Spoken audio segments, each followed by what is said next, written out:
Every piece of work I've done in 4 years, whether it was delivering training, coaching, team coaching, speaking events, every single one has had a direct line back to somebody that I knew, either people I met through my work in the bank, people I know through American football, people I knew personally, people I've met while I've been doing those things, every single one. So it's not always a case of I work with this person and they moved here and they brought me in.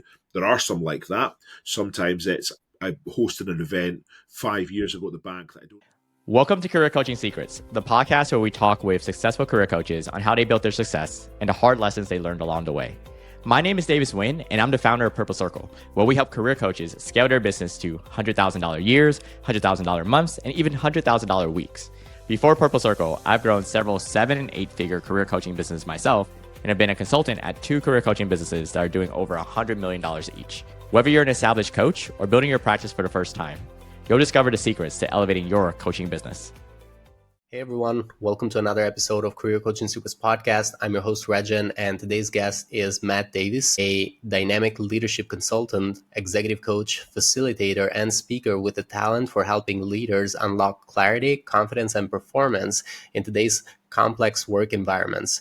With experience coaching leaders at major organizations like HSBC, Virgin Money, Citi, and the NHS, Matt specializes in guiding individuals and teams through leadership development, communication strategy, and transformational change, often with humor, empathy, and a touch of what he calls agony uncle wisdom. As the founder of Matt Davies Leadership LTD and faculty coach at Manchester Metropolitan University, Matt brings energy, storytelling, and practical frameworks to every engagement, whether he's designing leadership programs, hosting corporate events, or equipping technical teams through the Data Literacy Academy. And it's a pleasure for me to have him on the podcast today. Welcome to the show, Matt. Thanks very much, Rexhen. Lovely to be here. It's a pleasure to have you on. Thank you for coming. And I want to know more on what inspired you, or what got this all started. What inspired you to become a coach and then start Matt Davies Leadership LTD, start your own coaching business? Yeah. So I started off coaching in a bank, which is now NatWest, but at the time was the Royal Bank of Scotland, which was one of the biggest banks in the UK. I'd worked there for 15 years, and after about 7 of those, I got put at risk of redundancy. There was kind of a restructure, my department was being cut, and I had to make a decision then as to, do I leave and find something else, take the package and go, or do I stick around and find something here that I really love? And a couple of years before that, I'd started coaching American football. So I'd played American football, the full contact helmet and pads version, for quite a number of years, and I'd started coaching the sport, and I really kind of fell in love with the coaching process. Coaching, exec coaching, team coaching is quite different from coaching a sport, but the engagement and seeing those light bulb moments and helping people grow and kind of flourish was something I was really passionate about. And I was looking on our internal jobs board, and there was a thing came up which at the time was called a sales and service coach. By the end, it changed job titles several times, but I applied for that, got the job offer in the interview, and never looked back. And so I did that in the bank, in our retail banking function for about 2 or 3 years. And then in services, which was our kind of back office function where they had technology transformation, payments, shared services, all those kind of things. I did that there for 5 years. And then in 2021, again, they were having another restructure and our jobs were put at risk. And I took the package, left the business and set up my own company. And the beautiful thing was, by that point, especially compared to 2013 when I was previously put at risk, in 2013, I didn't really know who I was and what I wanted to do. In truth, I was still kind of trying different things out and sort of trying to find out who I was as a professional. But as soon as I started coaching, it became absolutely clear that this is what I would build my career in. And so I left, and the last nearly 4 years now, I've been doing the exact things that I did there: one-on-one coaching, team coaching, design and delivering and training, and consultancy services. And then I guess it's a sideline a little bit, but speaking at events and emceeing events and all that good stuff. So yeah, it's the opportunity to see people achieve things that sometimes they didn't even realize they were capable of. That's the thing I really love about it. And just knowing that you've been a little part of their success is hugely rewarding in both sport and in business. And it's the reason that I do what I do. I really like that. And so right now it's been about, let's say, 4 years, close to 4 years. Yeah, it'll be 4 years in September since I left. Or maybe 3 years and a few months. Yeah. Cool. And so when it comes to the people that you work with, do they fit some sort of ideal client profile? Are they from a certain industry or certain demographic? How would you describe it? It's a really interesting question, Regen, and it's something I've been asked a lot because naturally when people get into coaching and when they get support to set their business up or to enhance their coaching business, one of the things that people talk about a lot is what's your niche? Who is it you coach? Is it women returners from maternity leave? Is it, kind of middle-aged men in a kind of career crisis? Is it people in their first senior leadership job? And I don't have a niche, and it's quite deliberate. And the reason I don't have it is because I really love coaching, and I love the variety that I get in the role I have. Now, in terms of themes, there's been a lot of people in financial services, naturally, because of the background that I have. I've worked with people as a coach in NatWest, where I came from, in Citibank, Virgin Money, in HSBC, and a couple of smaller organizations as well, quite a few people in insurance companies. So financial services has definitely been a theme. But the level of the organization, the roles they're in, the types of parts of the organization they work in has been hugely varied. I've worked with people all the way from kind of first line management all the way up to C-suite, and I love all of it, really. And my big thing, and I say this all the time, and because I do a mix of my own work, so clients that I have found myself and work with and work directly for, and then associate work, where I work as a third party for associate firms. They'll maybe give me a cohort of clients on a program, and I'll work with them throughout the course of a year. But the theme for me across all of it is people who want to get better. Because in the bank, one of the things that was interesting was we were allocated to people. It wasn't a case of Regin's looking for a coach. Here's a list of coach options. Meet a few of them, find one you like. It was a case of, Regen, you're getting a coach and it's Matt Davies. And you're sitting there in some cases thinking, A, I didn't want a coach, and B, I didn't want Matt Davies. And so there was kind of that reluctance, and you had to overcome this initial skepticism or this initial hesitancy to be coached. In some places in the bank, there had been a challenge where people viewed coaching like it was a remedial thing. Like you only got a coach if you were doing something wrong, which was not the case at all. So that led to a lot of time and energy spent on almost trying to persuade people that it was a good thing or that it was an opportunity. And to be honest, I don't want to spend my life doing that. I want to spend my life working with people who really want to grow and learn and find out more about themselves and reflect and have those insights that come from coaching. And so anybody that's keen and that is interested and that is willing to do the deep work, I'm there for them. And how is it like for any leader that's listening? How is it like to work with you? Is there a certain program of certain length? How is the engagement like? It's really mixed. Naturally, I kind of keep it flexible to support, but I would say a normal program would be sort of 6 to 8 sessions over 6 months. And I generally, what I like to do is get to a rhythm where there's about a session a month, but at the start we'll have kind of 3 sessions. So we'll have one, then a couple of weeks, then another, then a couple of weeks, then another, and then kind of filter out to a 1 monthly operating rhythm. And the reason I like that is I feel like in the early stages, you're looking to build some momentum, really dig into who this person is, what do they want to develop themselves, give them an opportunity to start feeling like they're going somewhere and create the energy around it. So that would be a kind of typical program. And listen, occasionally, and it's not something I necessarily actively offer, but there have been times where I've done one-off sessions where someone that I've worked with historically in the bank has come to me and said, I've got this specific challenge. I really just want someone to talk it through with, and I'll do a one-off session with them. So I do things like that, but naturally I prefer things that are a little bit more lasting. They've got a little bit more meat on the bones. And so we've kind of done it that way.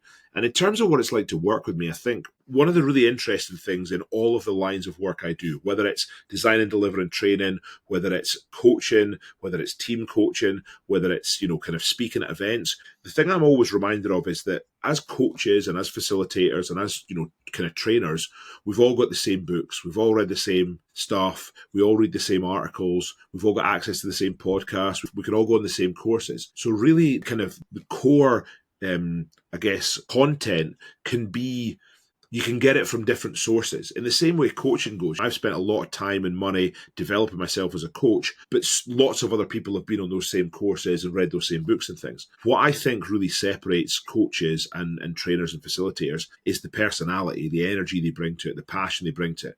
Everything I do in my life, I do with energy, with humor, with joy, with a sense of fun. And even when we're working with leaders on really challenging things, and naturally with coaching, some of the work that you do is about the work, is about their professional life, but there's always an overlap when you're talking about things about their lives outside of work.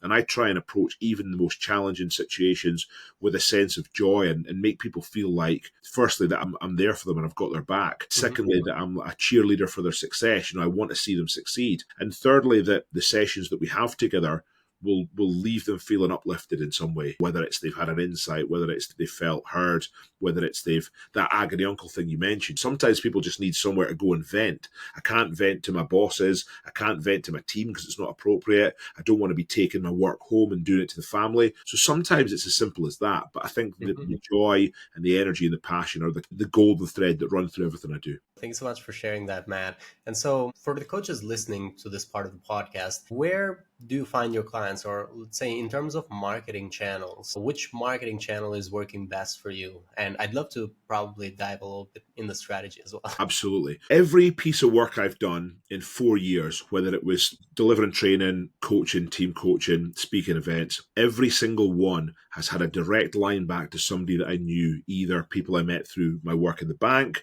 people I know through American football, people I knew personally, people I've met while I've been doing those things, every single one. So it's not always a case of I work with this person and they moved here and they brought me in. There are some like that. Sometimes it's I hosted an event 5 years ago at the bank that I don't even remember hosting, and someone happened to be there and now works somewhere else and brings me in. A lot of word of mouth recommendations for my coaching. The only real marketing I do, in truth, there's probably 3 things. The first one is I write a blog every week, which is published on my website, mattdaviesleadership.com, and then shared on social media. That's one thing. And that's really designed, firstly, because I enjoy doing it. It's quite a nice sort of thought leadership exercise for me. But the reason I do it is because it means that I've got a steady kind of stream of content that I know every week there'll be something for me going on LinkedIn. People will get to see it. It keeps you in their eye line. And then, you write something, you post it, and I'm sitting there thinking, I really need an exec coach. And then an article from Rexhen comes up and I think, oh, Rexhen can help me with that, so it keeps you in people's eye line. The other thing is just using LinkedIn to make sure that every month I add a handful of new people who are in positions that could bring me into organizations. So one of the things I found when I really started thinking about this was I had loads of coaches and trainers and facilitators on LinkedIn. Now, coaches and trainers and facilitators are not looking to bring in a coach, trainer, facilitator. It's like we're kind of doing the same thing. So we don't have that overlap. Now, sometimes it's useful to partner and to collaborate and work together. But really what I recognized was I need people on there seeing my content and hearing my stories who are in a position to bring me into businesses. So, I started working on slowly but surely building a bigger network of heads of people, directors of HR, L&D leaders, all of those kind of things, CEOs of businesses, all that kind of stuff. So that's the second thing. And then the third thing is just having conversations. I recognize that my business is just me as it stands. And so the biggest piece of advertising that I have is myself and the relationships I build. So everywhere I go, in fact, just before this, I had a call with a lady from Long Island. And the lady from Long Island works delivering, she does exec coaching, but she does a lot of Hogan profiling. And that's a big part of what she does. And she and I met when me and my daughter were on a train to York for a holiday earlier this year for a couple of days. And she was over visiting her son who lives in London and travelled up to Scotland, and we got chatting. And it's amazing how often things like that happen to me. I just happen to speak to someone, I find out what they do, they find out what I do, we build a connection. And, sometimes that leads nowhere other than great conversations. And bizarrely, she had family who had come from the tiny little village that I grew up in, which is a really strange connection. But sometimes it leads to something. Sometimes it leads to a piece of work or a connection or an introduction. And one of the things I always encourage people to do is when I'm having a conversation with someone, once they know who I am and where I'm trying to get to and what I do, I always ask the question, based on everything you know about me, who would it be useful for me to speak to? And they'll put you in touch with the next person, and they'll put you in touch with the next person. Before you know it, magic happens. Interesting. I like that you're also making sure that you let them know, like you just ask, because asking, there's no problem with asking. It's just like always ask and make sure that you utilize all of these meetings with people, even randomly. And even if it's just a conversation doesn't turn into anything, it's still good, right? Nothing wrong with that. It's a beautiful thing. I love conversation. I love meeting interesting people. I love finding out their stories. And that's one of the reasons why I love coaching, because there's a lot of listening and learning. But the big thing for me is in all these years, I've never done a hard sell on anyone. I don't feel like I should need to. I feel like my offering should speak for itself. And if I need to force someone to bring me into the organization, they're probably not ready for it. They're probably not ready to cross that line and make that decision. And that's going to make for a difficult environment and probably an unpleasant working experience, And so I'm really a believer that in the same way as, when the student is ready, the teacher will emerge. I feel like when the client is ready, the coach will be there, and that's the way I do it. It's build relationships, make sure I'm visible and I'm staying in contact with people. And when they have a need, I'm there to fulfill it. Yeah, totally. Yeah. And also maybe sometimes, even if they want to work with you, sometimes it's just like some clients or some potential clients might not be the right fit.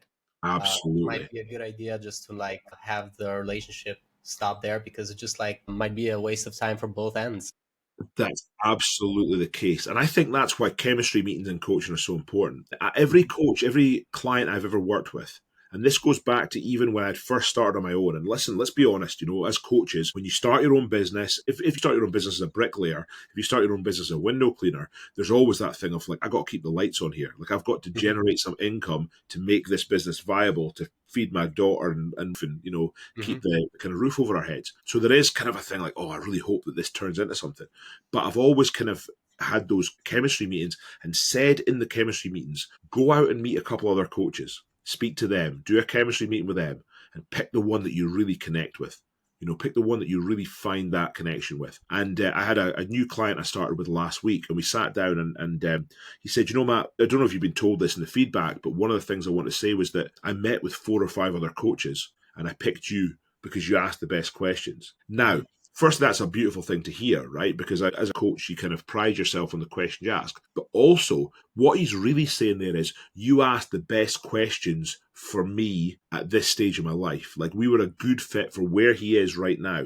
10 years earlier, 10 years later, in a different challenge, in a different job, there might have been another coach that was better suited to him. And it's about making sure you give yourself the opportunity to make those connections so that you can have those conversations and see where they go. Absolutely. Absolutely. Right now, when you think about the business, where is it going? Like, do you have any specific goals you're working towards for the next, let's say, 1 to 3 years, or short to midterm? My goals are interesting as a business owner because I have a 9-year-old daughter who is the light of my life. And I have a wife, and the time I have with my daughter while she still A, thinks dad is cool, and B, is still living at home and kind of wants to hang out with me is short. And I want to make the most of that. So my focus right now is on a few things. It's on a business that's got sustainable, direct work so that I'm not so reliant on associate work as I have been historically. The start of my career as a kind of entrepreneur, there was a lot of associate work, which is great, and I'm really thankful for it. But the nature of that is I'm very reliant for a big portion of my income on one client, effectively. If that client, has changes or loses a contract with somebody, that potentially all of my income is gone. So it's building sustainable relationships direct to the client is one thing. But the other thing is enjoy myself. Like, I want to spend time with my daughter. Next to me, I have a pile of maps, right? Because I like hill walking. I like going out. I like exploring. And so I make sure that I have enough time built into my day where I can, do meaningful work with clients I really care about and do things I enjoy and spend the rest of it wandering about the hills with my dog and hanging out with my daughter. That's the thing. And I think one of the interesting things is when I first started, I had a really good first year. My first full year, 2022, was really lucrative. It was my most successful financial year as far as a calendar year went. And part of me was like, oh, geez, this is flying here. I'm cooking on gas. Like, I could be rich doing this. And I stopped and reflected, and I was like, why would I want to be rich? Like, what would be the cost of that to me? Because my business is just me. So if I'm making shed loads of money, one of two things is happening. Either I've ramped my prices way up, or I'm really, really been doing a lot of volume. Now, doing a lot of volume as a coach, as I'm sure, many of your listeners will, it's not always the right thing to do. I need to make sure the quality of those coaching sessions is right. And I have been in situations in the past where I've probably tried to squeeze one extra coaching session a day in and quality suffers. And the putting up the price thing is great. And that's something that I think we all hope to do over time. But really, I have a good life. I'm not somebody that has an awful lot that I want for in the world. I'm not someone that's particularly driven by fancy cars and big houses and stuff. I'm driven by building community, by contributing to where I live, by the quality of life I have. So really, that's the big thing. And the other challenge I've got, and this is probably one of the things I add on the most, is, as I've kind of said, there's a force of personality aspect that comes into what we do. And the challenge is, if I was to bring in bigger clients that required maybe a cohort of coaches working on it, the challenge is, do those clients all want to work with you? Is that how you've managed to secure them in the first place? So I need to think about my strategy longer term in terms of how do I build some bigger contracts where I can bring in a kind of cadre of coaches as associates that we can kind of divvy up and do it that way. That's probably where I see it going in terms of growth, where I'm maybe not necessarily employing other people, but I'm an associate organization myself in order to build what I offer. But it is that balance of, if I offer people me and they come in and I say, now you're getting coached by Bob, does that weaken the relationship? So I need to think about how I do that. Interesting. Yeah. I've seen, so when it comes to one-on-one coaching, especially, this is a kind of like when you're thinking of scaling, is you'd have to get other coaches in the team to either work as contractors with you or just like be part of the team full time. But I feel like the part where some people might expect to work with you is not always the problem. Is just like finding that right person who can still deliver as much value as you would. Absolutely, yeah. And that's one of the things I'm very blessed with, that I have some people in my network who are absolutely phenomenal coaches. Really, like people that I've worked with directly, people that I've studied with as well. That's like investing in myself since I left the bank has been one of the best benefits of having my own company. If you work for a big corporate, there's always an element of, they'll invest in you to develop in the ways that they need you to develop in order to do the things that they're trying to achieve. Whereas when you have your own company, I can spend money on my own develop in whatever direction I'm passionate about. And that's a really lovely thing. And so, I've done a lot of study since I left, and I've met some wonderful coaches there. So I know that if I grow it, I can do that. And I think how I see it going is getting programs where, for example, an organization has a of 50 people that they're putting through a leadership development program that I might help design and facilitate. And as part of that, we offer coaching. And I don't coach all 50 of them myself. I bring people in and we take a few each. And that gives them an opportunity then to even say, I'll meet a few coaches and pick the one I like. And that kind of works with, you mentioned I'm on the Manchester Metropolitan University, their Masters of Sports Directorship, the MSD program, which is a fantastic program for people looking to become directors of organizations effectively. They do exactly that. So I am one of the coaches on the panel. They get to meet, Rexhen, you've got an allocation of coaching time.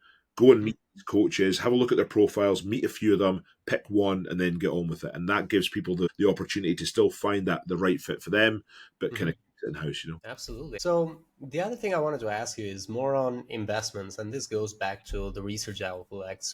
What have been some good investments that you've made in your own coaching business? Could be investments in yourself, could be investments in the business like coaching programs, masterminds, communities, could be anything really that you feel like that was a good investment. Yeah. I think the best investment in myself that I've made are probably a couple of coaching courses that I've been on. One is I've just finished it. I had my assessment day last Monday with the Academy of Executive Coaching, the AOEC. So a lot of my exec coaching study has been through them. I did a coaching skills certificate, and then I did my practitioner diploma, and now I've done my professional practitioner diploma. And I did a short course on team coaching with them. So they're an organization I've got really good connections with, and it's been fantastic. Not just for the quality of the faculty, which is really good, but also, like I say, the people that I met on it, they're kind of delegates. That's been great. And the other course that I went on that was excellent was a month 9-month course on team board and systemic coaching with Henley Business School. I did that a couple of years back. And again, the faculty was world class. The people I met were wonderful. And those have been great. So in terms of investments in myself, those have been the best two by far. And I would recommend them to others. I have been thinking just today, actually, when I was out walking the dog, what's my next move in terms of my growth and development? I attained my ICF PCC back in the spring.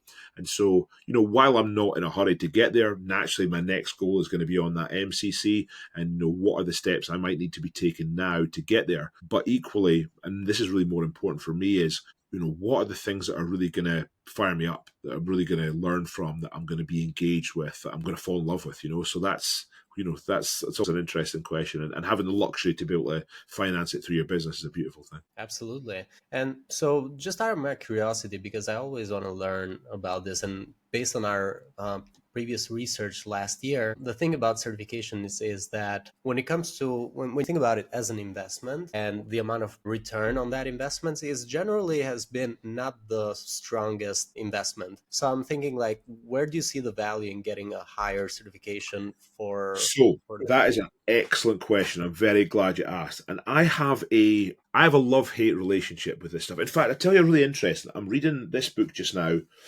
called The Wise Team Coach by Paul Lawrence. And one of the things that Paul Lawrence talks about, and it's a really, really good book, this is like, it's just full of highlighting, is he talks about the whole process for accreditation and the fact that a lot of people, a lot of really high level coaches that he knows kind of openly admit to him, including MCC coaches, they openly admit to him that what they submit and that they record and submit are not really reflective of what their coaching sessions look like day to day. And I think it is quite performative, the whole assessment kind of criteria. And I think that I also think that some of these organizations can be quite guilty of being very dogmatic about what coaching means. Like coaching has a very narrow definition in their kind of frameworks. And so for that reason, I am a little bit skeptical, and I'm not someone who chases the paper. But I also recognize that with some of the work I do, particularly some of the associate work I do, those organizations look for people to have a certain level of accreditation.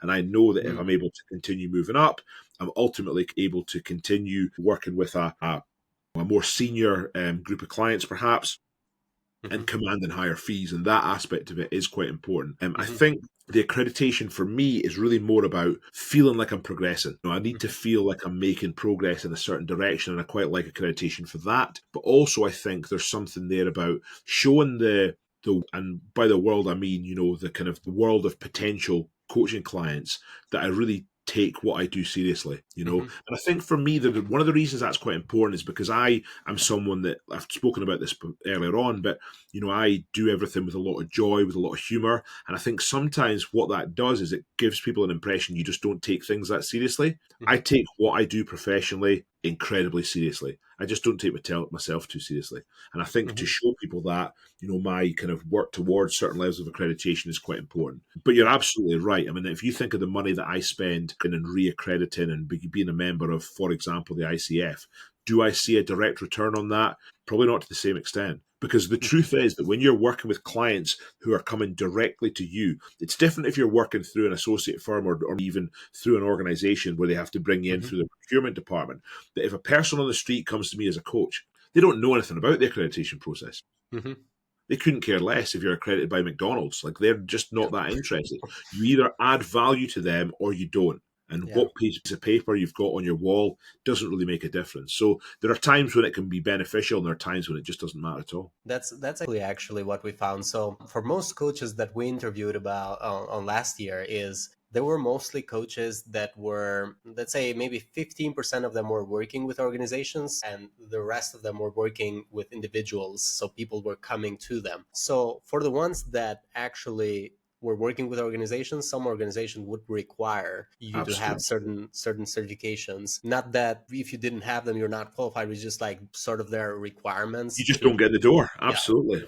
Yeah, so it's like, it's in these cases where they actually start to make sense. And for those coaches, I feel like it would be a good investment. If you're thinking of only working with organizations, then you'd probably have to work on that.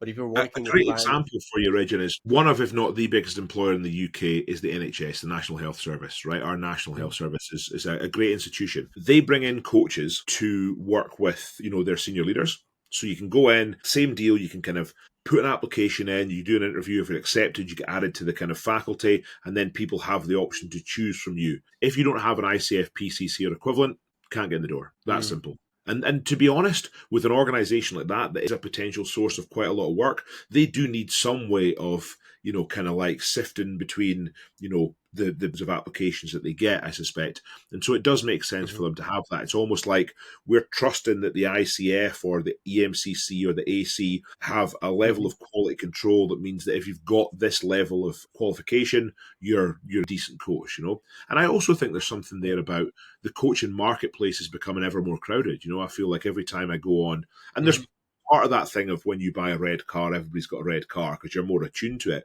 But I notice more and more and more people becoming coaches. And so the question is, how do you separate yourself in a crowded marketplace? And it can be handy for that. But like you say, if you're working direct with Yeah. clients, the majority of them, they wouldn't know who the ICF were. Yeah, absolutely.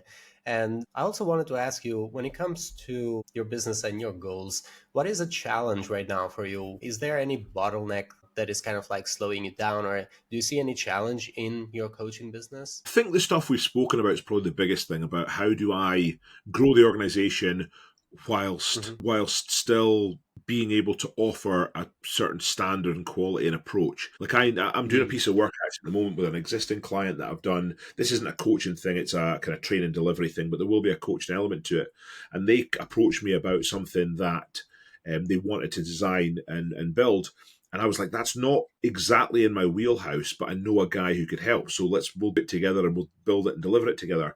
And so finding ways like that is proven to be useful to expand what I do and offer and how I do it, but without it being a case that I necessarily have to do it all. So that is probably the thing, is the growth aspect. Because truth, there's also something there about, it's not quite passive income, but let's just say an organization has coaches or 50 clients that they want coached, and I'm not able to do them all, but I can take on the contract, bring in the coaches, do the admin, we deliver that, and effectively by being an associate firm, I take a small cut from every coaching session that happens. That's kind of in the realms of passive income. I'm being paid for coaching sessions that I'm not having to deliver myself. And I always do it in such a way that made sure that the coaches were fairly paid for that, because some associate firms take quite an aggressive cut. But that sort of thing would be quite nice, because it means that I don't necessarily have to be the one doing all the work, but still generating the income. And I could still, guarantee the quality by just bringing the people that I really, really know and trust. So those are some of the challenges and bottlenecks that I'm facing. And it's really about, how do I continue doing work I love with people I really, really kind of admire and care about?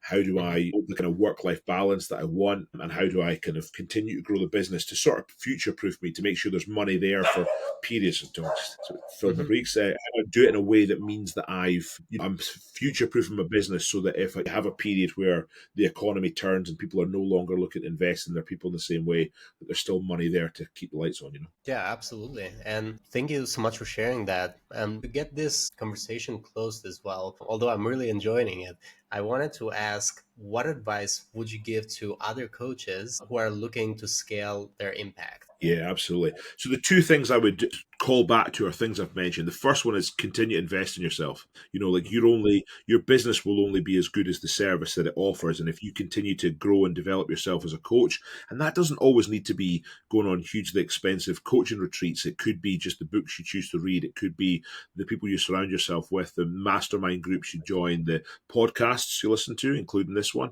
All these sorts of things there's a lot of really, kind of like not financially intensive ways of developing. So really invest in yourself and make sure that's part of what you do.